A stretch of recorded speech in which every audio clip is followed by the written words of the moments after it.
Understanding hierarchy in formal English communication. Hello, learners. Welcome back to another lesson in our English language learning series.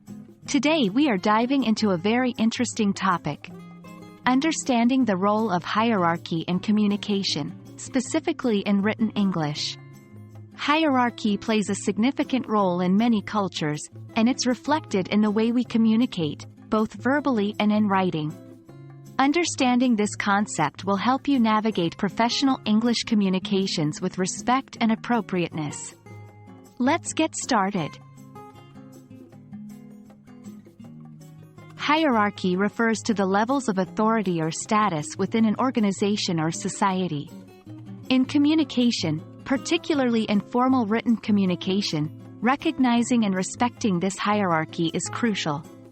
When communicating in English, especially in formal settings such as a business or academic environment, it's important to use language that reflects the recipient's position or status.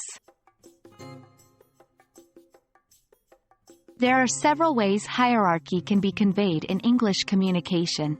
Here are a few key points. Titles. Using a person's professional or academic title, such as doctor, professor, director, etc., conveys respect for their position. Formality in language. Using more formal language, avoiding slang or colloquialisms, can also indicate respect for a person's higher status. Third-person reference. Instead of directly addressing the person, we may refer to them in the third person. This is particularly common in formal writing.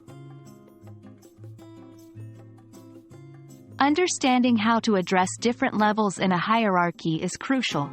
Here's a quick guide. Peers or subordinates. For individuals at your level or below in the hierarchy, first names are often appropriate. The language can also be more casual, but remain professional. Superiors. For individuals higher up in the hierarchy, use their professional title and last name, unless they have invited you to do otherwise. The language should be formal and respectful. Let's take a look at some examples to see how the considerations we've discussed might play out in real-world communication. Example 1. Writing to a peer at work. Hi Sam, could you please send me the updated project report when you get a chance? Thanks. Example 2. Writing to your supervisor. Dear Dr. Johnson, I hope this message finds you well.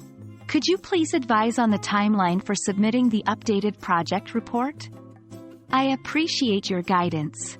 Note how the tone, formality, and language used vary depending on the recipient's position in the hierarchy. Understanding the role of hierarchy in communication, specifically in written English, can help you show respect and navigate different social and professional situations more effectively. Remember, titles matter. Language should match the level of formality required, and it's essential to adapt your language to address different hierarchical levels. We hope this lesson has been helpful. Keep practicing, and soon it will become second nature to you. Until next time, happy learning!